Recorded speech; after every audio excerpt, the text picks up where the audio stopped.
শুধু কি দোকানে গিয়েই চিকেন পকোড়া খেলে হবে? মাঝে মাঝে ঘরেই তো বানাতে পারো।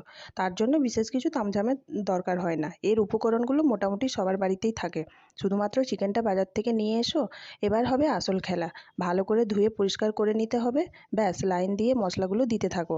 হলুদ গুঁড়ো, লঙ্কা গুঁড়ো, জিরে গুঁড়ো, গোলমরিচের গুঁড়ো, আদা রসুন কাঁচা লঙ্কা বাটা, কারি পাতা, ধনে পাতা, দুটো ডিম, চাইলে 4টে ডিমও দিতে পারো।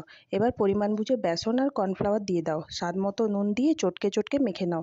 ওহো, আসল জিনিসটাই তো ভুলে গেছিলাম, হাফ লেবুর রস দিতেই হবে, এটা যেন ভুলো না। আবারও মিশিয়ে নিলাম ভালো করে। মোটামুটি 15 মিনিট এভাবে রেখে দেবো। ততক্ষণ কিন্তু বসে থেকো না, একটু পেঁয়াজ কেটে নিও। না হলে এই পকোড়াটা খাওয়ার মজাই লাগবে না। এবার গরম তেলের মধ্যে ভেজে নাও।